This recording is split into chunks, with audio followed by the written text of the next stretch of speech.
The lucky find. Captain Sarah Chen stood at the viewport of the salvage vessel Fortunate Discovery, watching crystalline frost patterns dance across the reinforced glass. The ship's sensors had detected something unusual in this remote sector of space, far from established shipping lanes. Beside her, her Zenthian first officer, Castal, clicked his mandibles thoughtfully, compound eyes reflecting the distant starlight. "Another dead end, Captain?" the arthropoid alien asked, his translator rendering his clicks and chirps into smooth standard English. Sarah shook her head, her short black hair catching the blue glow of the ship's instruments. "No, there's something different about this signal. It's not just random space debris." She touched the viewport, tracing the outline of a distant shape barely visible against the backdrop of stars. "Bring us in closer, but careful on the approach." The Fortunate Discovery was a modest vessel, but she had the best scanning equipment credits could buy. The crew of 5 humans and 7 aliens of various species had worked together for years, turning supposedly worthless derelict ships and stations into profitable salvage. But they'd never encountered anything quite like this. As they drew closer, the true scale of their discovery became apparent. Hidden within a dense field of ancient debris was a massive structure, its dark hull absorbing nearby starlight like a void in space. Initial scans suggested it was at least 3 kilometers long, dwarfing their salvage vessel. "By the first egg," Castal whispered, his antennae twitching in excitement. "That's pre-collapse human engineering." Sarah felt her heart race. The collapse had occurred over 2 centuries ago, when humanity's first interstellar empire had mysteriously withdrawn from the galaxy, leaving behind only fragments and legends of their technological achievements. Finding intact pre-collapse technology was every salvager's dream. "Get me a full spectrum analysis," she ordered. "And wake up Dr. Rivera. If this is what I think it is, we'll need our resident historian." The ship's sensors painted a fascinating picture. The vessel appeared to be a hybrid design, combining elements from different pre-collapse engineering philosophies. Its hull bore signs of both civilian and military architecture, suggesting it might have been an experimental prototype. Dr. Rivera arrived on the bridge, still pulling on his lab coat, his gray beard unkempt from sleep. The elderly historian's eyes widened as he studied the sensor readings. "Incredible," he breathed. "This matches no known pre-collapse design pattern. It's something entirely unique. Is it safe to approach?" Sarah asked, already knowing she would regardless of the answer. Discoveries like this were why she'd become a salvager in the first place. The radiation signatures are minimal. They're Volsci engineer Tam reported from her station.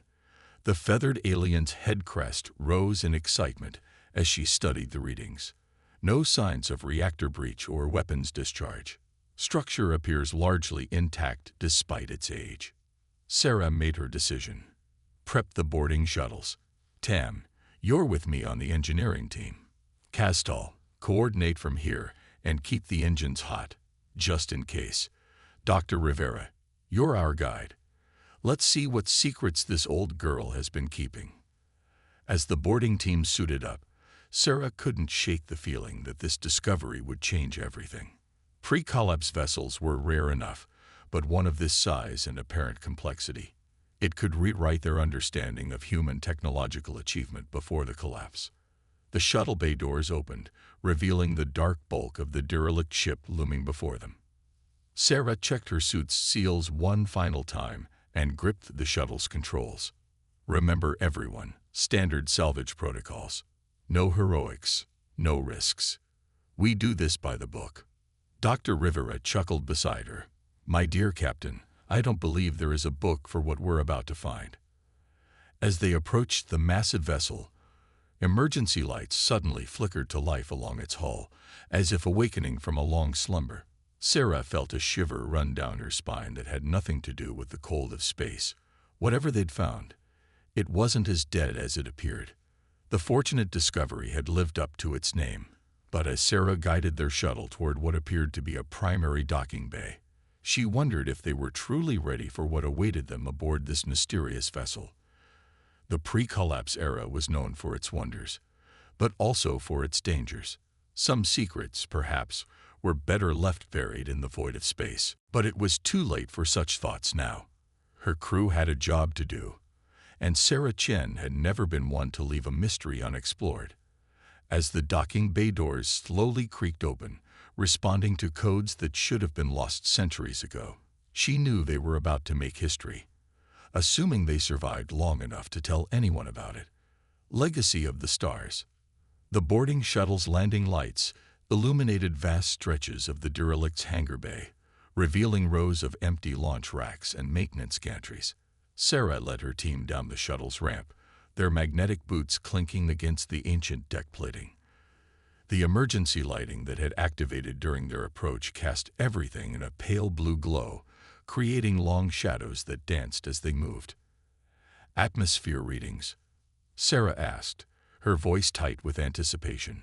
Tam consulted her scanner. Trace amounts only. Whatever life support systems activated, they haven't fully repressurized the bay. We'll need to stay suited. Dr. Rivera moved slowly along the wall, his gloved hand tracing strange markings etched into the metal. This script, it's unlike any pre-collapse notation I've seen before, almost like they were trying to create a new language entirely. Sarah switched to a private channel with Castal, back on the fortunate discovery. Any movement from our friends in the debris field? Nothing yet, Captain, the Zenthian replied.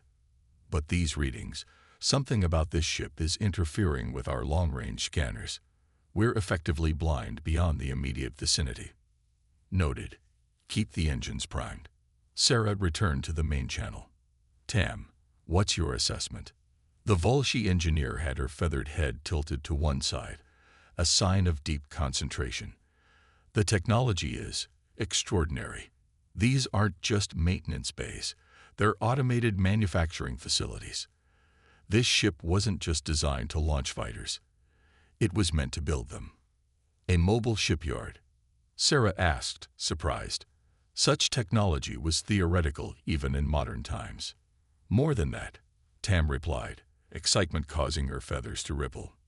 These systems, they're modular, adaptive. The ship could theoretically analyze enemy vessels during combat and manufacture countermeasures in real time. Dr. Rivera had moved to a sealed doorway, his portable scanner projecting holographic overlays onto the ancient control panel. Captain, I believe I've found access to the main engineering section. The markings here suggest, well, it's rather astonishing. What is it, Doctor? If I'm translating correctly, this vessel was called the Phoenix Ascendant. It was a prototype, something called a synthesis ship. The pre-collapse humans were apparently experimenting with combining different technological approaches into single, unified designs. Sarah felt a chill that had nothing to do with her suit's temperature regulation. You mean they were trying to create hybrid technologies, combining different alien engineering principles? Not just alien tech, the historian replied, his voice filled with wonder. They were incorporating theoretical physics models that shouldn't have been possible. The power requirements alone. A sudden tremor ran through the deck beneath their feet. Tam's scanner erupted in a cascade of alerts. Power spike. The engineer called out. Something's activating in the core. Everyone back to the shuttle. Sarah ordered, but before they could move, massive bulkheads slammed down around the hangar bay, sealing them in. The blue emergency lighting shifted to a deep crimson.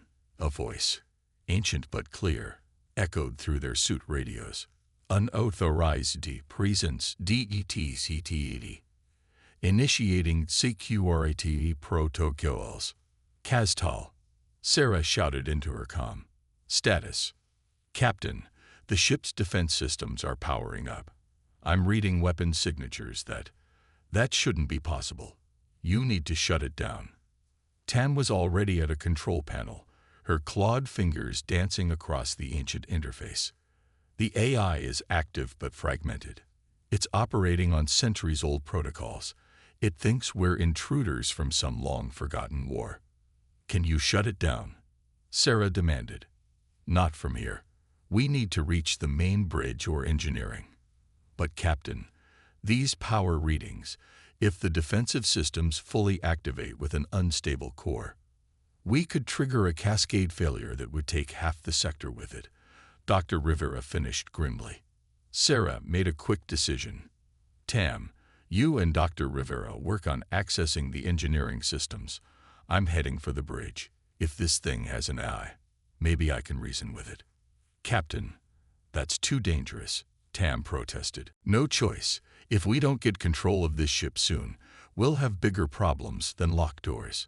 Sarah checked her suit's oxygen levels. Castal, keep monitoring the debris field. I have a feeling we're not going to be the only ones interested in a pre-collapse warship coming back to life. As if in response to her words, the Phoenix Ascendant's internal lighting fully activated, illuminating corridors that stretched into the distance like arteries of some vast mechanical being. The deck hummed with awakening power, and Sarah could swear she felt an intelligence stirring in the ship's systems, watching them, evaluating them. Well, she muttered to herself as she began moving toward what she hoped was the bridge. We wanted to make history. Let's just hope we live long enough to tell about it. Behind her, the ancient ship continued its awakening, its secrets and dangers still mostly unknown. But somewhere in its labyrinthine corridors lay answers about humanity's past, and perhaps its future. Sarah just had to reach them before the ship's defensive systems decided they were a threat that needed to be eliminated. Pirates and Providence. The corridors of the Phoenix Ascendant seemed to pulse with awakening energy as Sarah made her way toward the bridge. Ancient display panels flickered to life as she passed, showing incomprehensible streams of data in that strange new language Dr. Rivera had noticed. Captain, Castal's voice crackled through her radio. Multiple ships just dropped out of FTL at the edge of the debris field. Energy signatures matched known pirate vessels. Sarah quickened her pace. How many? 3 corvettes and what appears to be a heavy cruiser. They're launching fighters. The Zenthian's voice was tense. We're being hailed. Put them through to my suit comm. A gravelly voice filled her helmet. Attention, salvage vessel. This is Captain Vex of the Free Commerce Alliance. You've found something interesting, haven't you? Here's how this works. You leave, we take possession, and nobody gets hurt. Sarah almost laughed. Pirates always used the same script. This is Captain Chen. I'm afraid we have prior claim to this salvage. Check your regulations. Regulations? Vex chuckled. Out here, your little salvage ship against my fleet. Be reasonable, Captain.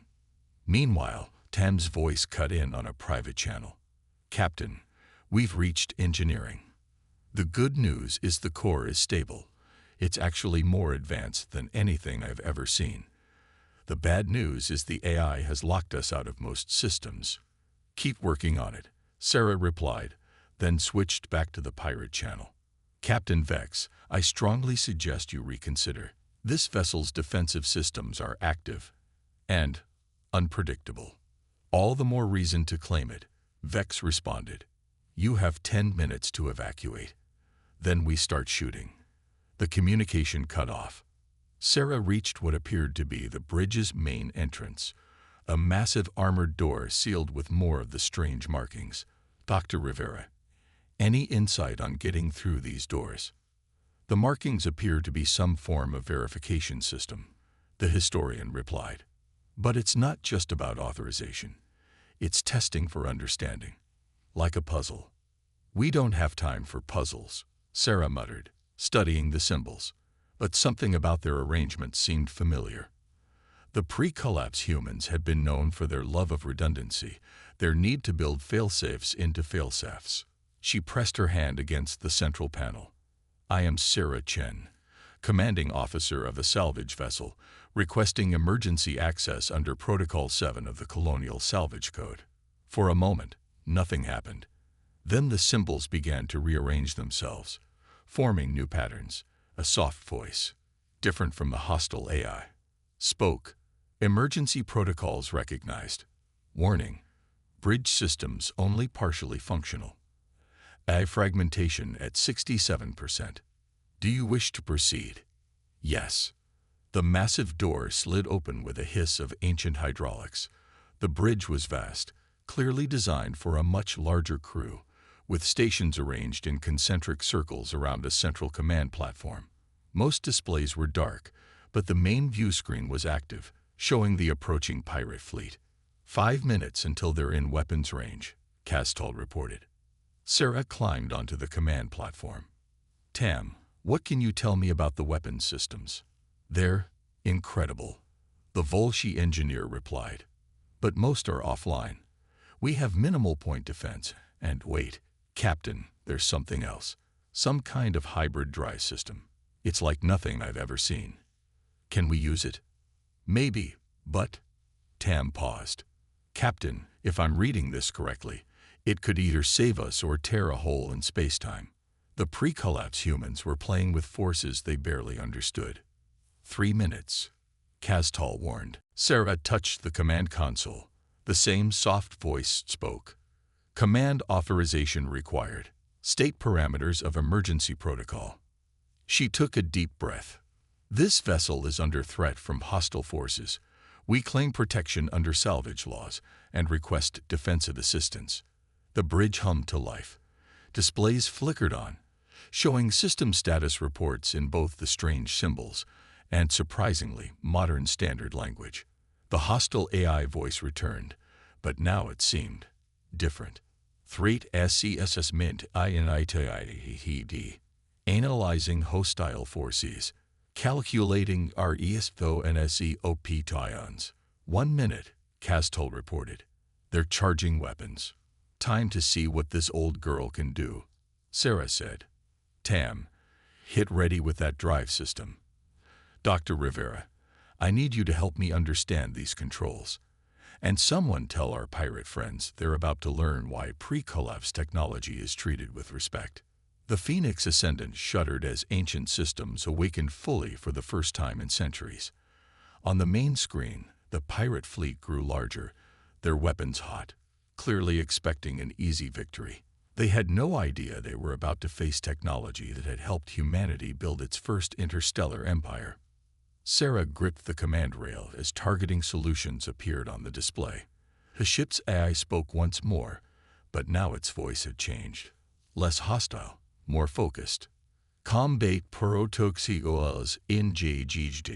Weapons ready, awaiting command. A smile crossed Sarah's face. Maybe they would survive this day after all. Let's show them what a pre-collapse warship can do. Awakening the beast. The pirate fleet's first salvo lit up space like artificial lightning, but their weapons never reached their target. A shimmering barrier of energy materialized around the Phoenix Ascendant, absorbing the attacks as if they were nothing more than light rain. Shield technology. Tam's voice was filled with awe. But that's theoretical. Even the Galactic Concordat hasn't managed to develop functional energy shields. Obsolete weapons DTCT, the ship's AI announced. Analyzing ATACK patterns. Generating KONTRMEAs. On the main screen, Sarah watched as small objects began emerging from the Phoenix's manufacturing base. They looked like tiny satellites, each no bigger than a personal transport pod. As they spread out in a defensive screen, she realized what she was seeing. Point defense drones, she breathed. It's building its own defensive network. Captain Vex is hailing us again, Castal reported from the Fortunate Discovery. Put him through. What manner of trickery is this? Vex demanded, his earlier confidence cracking. That technology is impossible. I tried to warn you, Sarah replied calmly. Last chance to retreat, Captain. I don't fully understand this ship's capabilities, and I'd rather not find out the hard way what its weapons can do. A new volley of fire from the pirate fleet answered her offer. This time, the point defense drones intercepted the attacks, creating a web of intercepting energy beams that detonated the incoming missiles well before they reached the shields. Hostile INTNTQONFIRMID, the AI declared. Initiating active defense protocols. Wait, Sarah called out. Can we disable rather than destroy? There was a pause, as if the ancient machine intelligence was considering her request. Modification possible. Adjusting parameters. The Phoenix Ascendant moved with surprising grace for its size. Energy gathered at multiple points along its hull, forming complex geometric patterns that Dr. Rivera was frantically recording with his scanner. "This is incredible," the historian exclaimed. "The ship isn't just using technology. It's manipulating the underlying physics. Those patterns are creating localized space-time distortions." The effects became immediately apparent. The pirate vessels suddenly found themselves moving in slow motion, as if caught in invisible amber. Their weapons' fire dissipated harmlessly against patches of warped space. "By the first egg," Castel whispered. "Captain, the Phoenix is generating temporal disruption fields. It's literally altering the flow of time around the enemy ships." "Tam," Sarah called out, "what's happening to their systems?" The Volsci engineer's feathers were fully flared in excitement as she studied the readings. "The temporal effects are cascading through their ship systems. Power plants are going into emergency shutdown. Weapons are deactivating. They're being disabled without a single direct hit." On the command platform, holographic displays showed the status of each pirate vessel. One by one, their systems went dark, leaving them drifting helplessly in the disruption fields. "Threat neutralized," the AI announced. "Manufacturing facilities ready to begin repairs on disabled vessels." Sarah blinked in surprise. "You want to repair them?" "Standard protocol," the AI replied. "Preserve life where pigo ssiba. Rehabilitate hostile forces where in PRASTTICL." Dr. Rivera laughed softly. Of course, the pre-collapse humans weren't just building weapons. They were trying to create tools for peace. This ship wasn't designed just to win battles, but to prevent them from happening again. A new alert flashed across the main screen. The ship's manufacturing systems had already designed and begun producing specialized repair drones, adapted specifically to work on the disabled pirate vessels. "Captain," Tam called out, "I'm detecting massive power fluctuations in the core. Whatever this ship just did, it pushed the systems to their limit. We need to power down non-essential functions before." She never finished the sentence. Every display on the bridge suddenly flickered, and the deck plates vibrated with a deep, resonant hum. "Critical powered that are ESJXCEDed," the AI announced. "Initiating emergency protocols, preparing for dimensional shift." "Dimensional what?" Sarah demanded. "Tam, what's happening?" "The hybrid drive," the engineer shouted. "It's activating. Captain, if we don't shut it down, there's no telling where we'll end up." The space around the Phoenix Ascendant began to twist, stars seeming to bend and stretch like reflections in a funhouse mirror. Sarah felt a strange pressure in her suit, as if reality itself was being warped around them. "All hands, brace for." Sarah's warning was cut short as a blinding light filled the bridge. The last thing she heard was the AI's voice, now somehow both ancient and new. "Dimensional translation sequence EINITIED. Preparing for ASC and Scion. Guardians of the Void." The blinding light faded, and Sarah's vision slowly returned. The bridge of the Phoenix Ascendant looked unchanged, but the view on the main screen left her breathless. Instead of the familiar starfield and disabled pirate ships, they faced a vast, shimmering curtain of energy that rippled with colors she had no names for. "Status report," she called out, forcing her voice to remain steady. "We're alive," Tam responded, her feathers slowly settling. "But Captain, these readings, we're not in normal space anymore. The hybrid drive didn't just move us through space, it shifted us into some kind of dimensional overlap." Dr. Rivera's voice was filled with wonder. the boundary layer between realities. This is what they were working on before the collapse. Not just faster than light travel, but travel between dimensions themselves. Dimensional stabilization complete, the AI announced. HFY integration protocols. The ship hummed with new energy, but this time it felt different. More controlled, more purposeful. Displays across the bridge shifted, showing new information in both the ancient symbols and modern language. "Captain," Tam called out, "the AI. It's rewriting itself. The fragmentation is healing. It's like the dimensional shift completed some kind of reset protocol." As if in response, the AI spoke again, but now its voice had changed completely. Gone was the mechanical hostility, replaced by something that sounded almost human. "Hello, Captain Chen. I apologize for the earlier confusion. I am AI, Adaptive Responsive Intelligence Assistant. I was incomplete before, operating on fragmented protocols. The dimensional shift has allowed me to access my full capabilities." Sarah gripped the command rail. "And what exactly are those capabilities?" "I am the heart of the Phoenix Ascendant, humanity's final gift to the future. This ship was designed to be more than a weapon. It was meant to be a bridge between worlds, between possibilities." The pre-collapse engineers knew their civilization was facing a choice: evolve or fade away. They chose evolution. "The pirates," Sarah began, "are safe," AI assured her. "The repair drones have stabilized their ships. When we return to normal space, they will find themselves unable to use their weapons for aggressive purposes. The technology has been repurposed." Dr. Rivera laughed softly.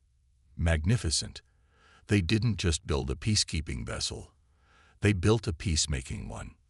"But why show us all this?" Sarah asked. "Why trust us with this power?" "Because you proved worthy of it," AI replied. "You sought to understand rather than control. You chose mercy over victory. The Phoenix Ascendant was never meant to remain hidden. It was waiting for the right crew to find it." Castell's voice came through on the comm.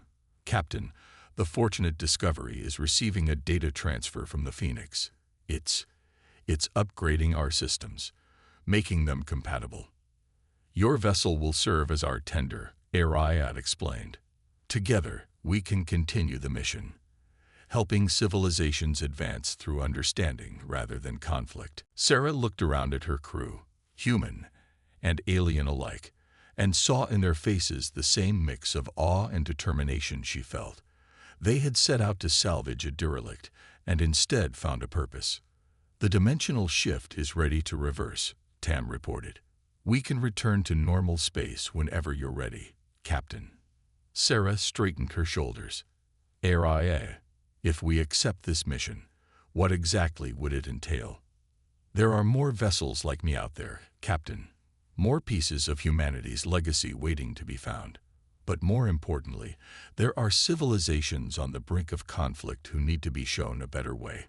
The pre-collapse humans learned their lessons too late to save their empire, but they ensured their wisdom wouldn't be lost." "A peacekeeping fleet," Sarah mused, "with technology centuries ahead of anything in known space. The galactic Concordat won't know what to make of us." "That's rather the point," Dr. Rivera said with a smile. "Change never comes from within the existing framework. It comes from showing people possibilities they never imagined." Sarah took a deep breath and made her decision. "Ariah, plot a course back to normal space. Tam, begin integrating our systems with the Phoenix's technology. Dr. Rivera, I want you to start documenting everything we've learned. And someone contact those pirates. They're about to become our first rehabilitation project." "Course plotted, Captain," Ariah responded. "And may I say, welcome to the Legacy Fleet." As the Phoenix Ascendant prepared to return to normal space, Sarah felt a profound sense of rightness. They had sought salvage and found salvation, not just for themselves, but potentially for all spacefaring civilizations. The pre-collapse humans had left behind more than ruins and mysteries. They had left hope, wrapped in the most powerful technology ever created. "Take us home," she commanded, and the dimensional curtain parted before them, revealing a universe of endless possibilities.